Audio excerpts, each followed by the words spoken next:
Welcome to the Box Score Sports Podcast.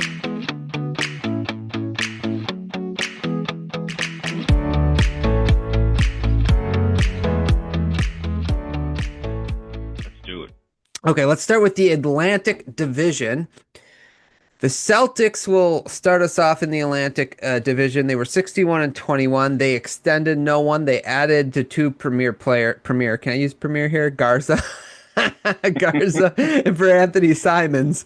They lost Holiday, Kristaps Porzingis, and Cornette, and they drafted Hugo Gonzalez, I believe. So what are we doing with the Celtics? Yeah, so I think Celtics short term has to be obviously you have to sell him from last year, losing that. Plus Al Horford is probably gone. Looks like they're just waiting for him to go to the Warriors. Okay. But I just think obviously next year they're just taking a gap year, which makes sense. No need to rush Tatum back. No need to pay the second apron. So I think it's a short term sell, but if you're taking this out after next year, you could probably buy cheaper next year because they have a good front office. Yeah, I'm with you. It's funny because the way stocks work, typically you would think like the stock's going down, so it'd be cheaper to buy now. So in like 2 years, you've got but the way we're kind of doing it, we're like, okay, they finished pretty high last year. Do we expect them to finish as high? The answer is no, right? Because Tatum being out, a couple key departures, and I think, like you said, they're kind of, I think they'll still be somewhat competitive. Like, they'll probably still end up fighting for a playoff spot or a play-in spot. But yeah, they're definitely not going to be 61-21 next year. So I'm with you. Sell stock there.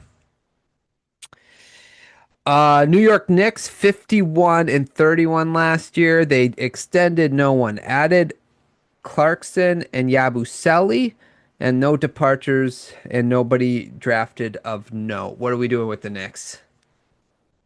Based on I like them getting Yabusele. Based on the East too, I would probably bump them up a little. Maybe not a ton more wins, a couple more, but I would be a slight buy on the Knicks. I think next year will be a little better, a little weaker conference. I think they have a shot at the number one seed now. Yeah, I'm with you. I buy stock. Who did they hire their coach yet? Is it Mike Brown? Yeah, Mike Brown. Okay, that's what I thought. Yeah, we didn't talk about that either. But yeah, I'm with you. I think I also sort of sneakily like Jordan Clarkson just because he's a fire off the bench. Like he's not somebody you have to rely on, but he can come on and put like 20 points up quick if he needs to, right? Like that's the type of player he is. I think he could kind of replace or help Brunson not have to expend himself so much during the regular season. I think that will help him, as he gets to the playoffs, be less likely to be dealing with all the injuries, this minor injuries and stuff. So I like what they did this offseason, and they didn't lose anyone big. And considering like the Pacers and Celtics and the situation they're in, yeah, I'm buying stock on the Knicks. Yeah, I'm with you. And I think Mike Brown might be able to help them diversify the offense a little bit. He got Sacramento kind of humming offensively for a couple of years there. So maybe they can, work in more Bridges, more Anunoby, more Towns, like just having a more well-rounded offense opposed to let's let Jalen Brunson or make Jalen Brunson do everything. And that might give them some result, especially when you get to the playoffs. Yeah, I'm with you. That's a good point. Okay, let's go to the Toronto Raptors, 30-52. They extended Jakob Poeltl and Temple. They didn't lose anybody. Nobody departed, and they drafted a guy named Murray's Boyles of note. What are we doing with the Raptors? This is like they had 30 wins. I guess I'm going to go slight buy. I don't like this team. I think it's like a mod podge of just good players that I don't think particularly fit. But I do think they're talented players, and if you're assuming some kind of health, I do think they're better than a 30-win team. So I would put them closer to a play-in or the A seed. So I guess you got to buy a little on that.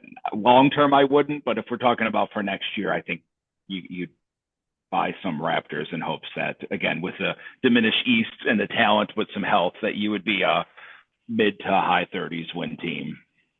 Yeah, the island of misfit toys. Like we, it's Canada, unfortunately, the whole island misfit toys.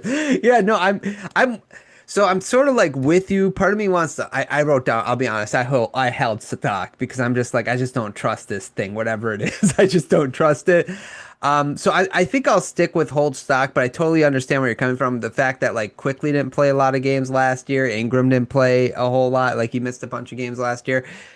If they're healthy, you think they should win close to 40, maybe 42 games. But I don't know. I'm just not buying with we've been on the Raptors train together for a long time, Clint, and it's just some point I gotta settle myself down. So this offseason is going to be sort of a reset period where I'm going to hold stock. I just want to wait and see before I buy anymore. That's where I'm at right now. It's probably the wiser course. Yeah, we bought all the stock on the Raptors a couple years back. So okay, let's just we're gonna hold on to that. The Nets. The Nets were 26 and 56. They extended Sharp and Williams. They added Terrence Mann and Michael Porter Jr. Key departures, Russell and Johnson, and then they added a plethora of draft picks. I won't mention them all, but they added five of them. Where are we at with the Nets? I'm going to hold with the Nets. Maybe one of these young guys works out. 26 wins last year. I don't see him going past that. They might even lose a couple more games, but because they're young, they're probably going to make some moves. I will just hold it in hopes that whatever moves they can pull off during the season or whatever development they might get long term would give you some hope. Yeah, I'm 100% with you. I have hold stock written down. I do like the idea of like giving Michael Porter Jr. a chance to maybe shine in the offense, be more of a focal point instead of like the third option on a team. I kind of want to see it, and part of me's kind of curious about that. Losing D'Angelo Russell, like whatever. It's I don't think the moves that they made them technically like any worse, but I think with like the development, if you're going to be focused on developing five rookies, it's going to have a lot of bumps and bruises on that road next year. So I'm kind of with you. I don't see them getting like 26, 27, 28 wins. They'll probably get somewhere in there, maybe a little less. So I'm holding stock on the Nets.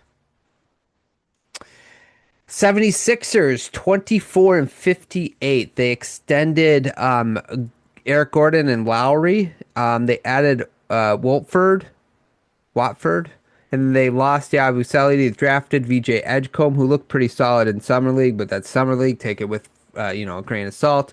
How are we feeling about the Sixers? I mean, Paul George just had surgery. He's going to be reevaluated like right before Yeah, I know. training camp, which means they didn't release what it is. But if you're not going to be reevaluated until just before training camp, it's probably something with his meniscus that he probably had trimmed so that he could play. Which again, already doesn't have great knees. 35. This one is a torn. I'm just going to hold. I was tempted to sell. I mean, record wise, they're probably going to be better next year, right? I mean, Yeah. they really tanked. But between Embiid and Paul George, it's hard to want to buy because even if Maxi and the other guys are good, your ceiling is low when you have those two guys holding down any moves you can make. I'll hold. I think they have some young talent that can develop, but I just don't think it's going to be all that impressive. I don't think Embiid isn't even doing encore stuff so far. They just had that big article that came out where he admitted maybe his career would be different if he did some things different. It almost sounds like he's kind of laying the groundwork again, reading tea leaves. That there's not a lot of trust there. So I think I'm just going to hold, but I would tempted to sell. Yeah, well, I did the other thing. I slightly went up because I just don't see them losing 24 games. Just if McCain and Maxey stay healthy, I just see them winning more than 24 games. It could be like 32 or 35. It might not be that much more, but it's like they definitely, like you said, they went all in on the tank this past year. They got VJ Edgecombe with it, so I'm sure he'll add something to the team. I don't know how much you can trust those two guys, Paul George and Embiid, but I don't see them losing 24 if those two guys are healthy. So it's a slight buy because the stock's probably super low on them right now. So I'm gonna get some of my money back, I think. Playing the upside. That's right. That's right. Are you ready to move on to the Central? Thanks so much for watching this clip of the Box Score Sports Podcast. I hope you guys enjoyed. If you haven't yet, please subscribe to our channel. Follow us on Instagram and Twitter or X. And we'll talk to you guys real soon. See ya.